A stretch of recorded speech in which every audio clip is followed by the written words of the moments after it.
With Wizball, the inspiration was Nemesis and Salamander, the arcade machines at the time. They were the latest things with the greatest graphics. And Chris was really into these games. And so the actual flying around stuff was very much inspired by that. The bouncing around part, which happens at the start, is something control system which Chris just invented. And one day I came around to his house and he said, hey, look at this, what do you think? I was like, yeah, that's cool. And I think I ended up making this little green head, which later became Wizball, and that was the art, you know, we just needed something which rotated. So we had the rotating head, then we had the things circling at what we call the Cataline.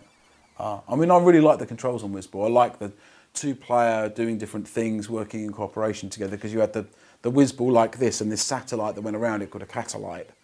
You could play it in single player, controlling both. You could play it in two-player, and one controlled this and one controlled the satellite, which gave you slightly more ability to do stuff. And then again with the bit that when you collected the paint drops, and then the paint drops were used to mix up paint, and then you could colour the landscape. This is the kind of the idea that I came from, which is about how can we build this into a world. So we'd have come up with, first of all, with the colouring the landscape idea. And then, okay, these things we're shooting, they could drop colours. I don't really remember how it worked, because Chris and I would just talk. It was so natural, we'd just have a conversation and the idea would come out.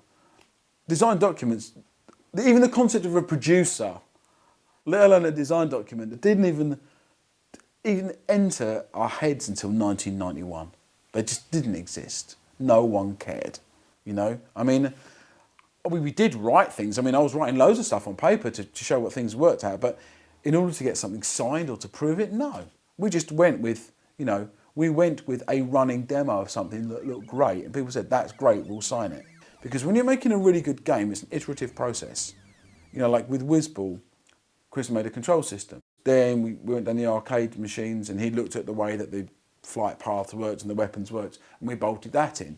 And I'd have been looking at colorization of backgrounds and how that can work. And we'd have worked at stuff, then we'd have put that together, then we'll look at, right, now how do we do the bit about mixing the colour? Oh yeah, let's have a wizard's lab.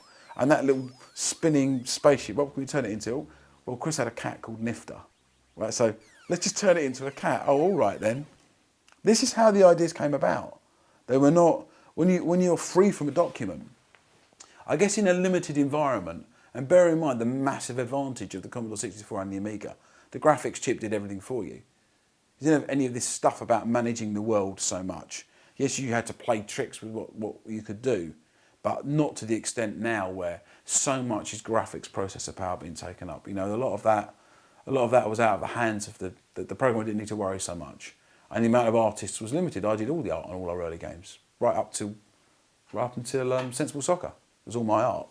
So there was no art team. It was me, and I was also by default a co-designer and by default a producer.